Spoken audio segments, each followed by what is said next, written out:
امریکہ کے نامور تعلیمی ادارے ہارورڈ یونیورسٹی نے پاکستانی طالبہ اور نوبل انعام یافتہ ملالہ یوسفزئی کو ایک نئے اعزاز سے نوازا ہے، جو ہے گلائٹسمن انٹرنیشنل ایکٹیوسٹ ایوارڈ۔ اس وقت ثاقب الاسلام ہارورڈ یونیورسٹی کے کیمپس سے ہمارے ساتھ ہیں۔ ثاقب، اس ایوارڈ کے بارے میں بتائیے، اس کا کیا مقصد تھا اور ملالہ کا اس موقع پہ کیا کہنا تھا؟ جی سارا، بالکل اس وقت ہم موجود ہیں کیمبرج شہر میں ہارورڈ یونیورسٹی کے کیمپس پر، جہاں Kennedy school of public leadership نے ملالہ یوسفزئی کو سال 2018 کا ایلن گلائٹسمن ایوارڈ دیا ہے۔ اس ایوارڈ کو ایسے لوگوں کو دیا جاتا ہے یا ایسے گروپس کو دیا جاتا ہے جو عام لوگوں کی زندگی بہتر بنانے کے لیے کوششیں کرتے ہیں۔ ملالہ یوسفزئی کو یہ ایوارڈ ان کی کم سن اور کم عمر لڑکیوں کی محفوظ اور بہتر تعلیم کو ممکن بنانے کی انتھک کوششوں کے سلسلے میں دیا گیا ہے، اور اس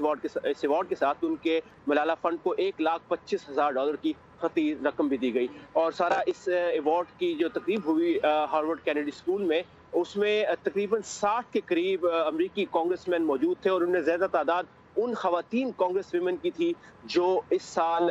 امریکی وسط مدتی انتخابات میں الیکٹ ہو کر امریکی کانگریس میں آئی ہیں، اور ان میں سے بہت سی کانگریس ویمن نے ملالہ یوسفزئی کو سراہا اور ان کی کوششوں کو سراہا، اور انہیں اپنے لیے بھی ایک انسپریشن قرار دیا۔ اس کے علاوہ ملالہ یوسفزئی کے خاندان کے افراد وہاں موجود تھے، ان کے والد وہاں موجود تھے، اور نوجوان اسٹوڈنٹس ان کی ایک بڑی تعداد وہاں موجود تھی۔ اور ایک اور بات سارا بتاتا چلوں کہ اس تقریب نے ہارورڈ یونیورسٹی کی تقاریب کے تمام ریکارڈ توڑ دیے، جب صرف 100 اسٹوڈنٹس کی سیٹس کے لیے تقریباً 8,000 اسٹوڈنٹس نے اپلائی کیا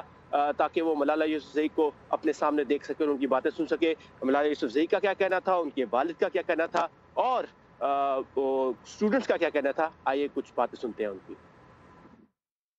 For me, that magic pencil was my voice. میرے لیے میری جادوئی پینسل میری آواز تھی۔ یہ میرے لیے آواز تھی کہ میں بولوں اور ان لوگوں سے بات کروں جو لڑکیوں کی تعلیم کے حق میں نہیں تھے۔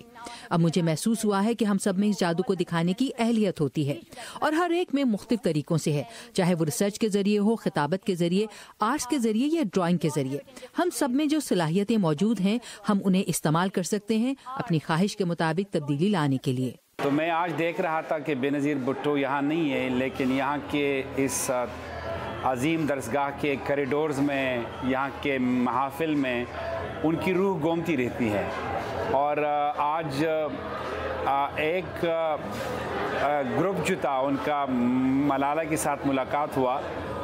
ایک ملاقات ہوئی، اور وہ بے نظیر بھٹو کے کلاس فیلوز تھے، اور پھر جو 2 طالبات جو ہے وہ بے نظیر اسکالرشپ پہ یہاں پڑھتے ہیں، اس کے نام سے جو انہوں نے ایک اسکالرشپ انٹروڈیوس کیا ہے، ان سے بھی ہماری ملاقات ہوئی۔ تو یقیناً بڑی خوشی ہوتی ہے کہ اس کی ایک لیگیسی ہے، وہ آکسفورڈ میں بھی ہے، ہارورڈ میں بھی ہے، اور میرے خیال میں تمام پاکستانیوں کے لیے، اور خصوصاً جو تعلیم سے علاقہ رکھتے ہو، یہاں پڑھتے ہوں، خواہ استاد ہو یا طالب علم ہو، وہ بہت فخر محسوس کرتے ہیں۔ ملالہ کی کہانی مشکل حالات میں ڈٹے رہنے کی کہانی ہے، اور اگر اس سے میری بیٹی انسپائر ہو سکے تو میرے لیے اس سے بڑی کوئی چیز نہیں۔ انہوں نے بہت سے صدمات کا سامنا کیا، اور مجھے اس پر بہت حیرت ہوتی ہے کہ وہ کس طرح سے اپنے زخموں سے جان بر ہوئیں۔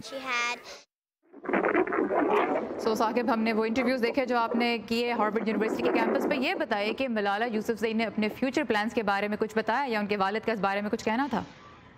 بالکل، تقریب کے بعد میری ملالہ یوسفزئی سے آف دا کیمرہ بات چیت ہوئی، اور انہوں نے جیسا کہ ذکر کیا کہ ہارورڈ یونیورسٹی سے پاکستان اور عالم اسلام کی پہلی خاتون وزیر اعظم محترمہ بے نظیر بھٹو بھی پڑھی ہیں، تو وہ بھی ان کے لیے ایک انسپریشن ہے، جیسے ملالہ بہت سے لوگوں کے لیے انسپریشن ہے، ملالہ کے لیے بے نظیر ایک انسپریشن ہے۔ اور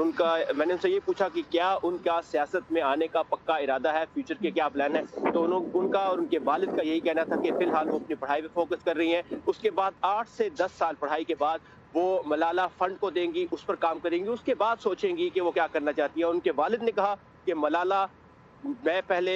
مجھے فالو کر رہی تھی، اب میں ملالہ کو فالو کر رہا ہوں، وہ ایک لیڈر ہے، جو وہ چاہیں گی وہی میں بھی چاہوں گا۔ رائٹ، ایک بہت ہی پیار کرنے والے اچھے والد کی ایک بات تھی ہے کہ بیٹی پہلے اب مجھے گائیڈ کرے گی، پہلے میں اسے گائیڈ کرتا تھا۔ تھینک یو ثاقب الاسلام، ہمارے ساتھ تھے ہارورڈ یونیورسٹی کے کیمپس سے۔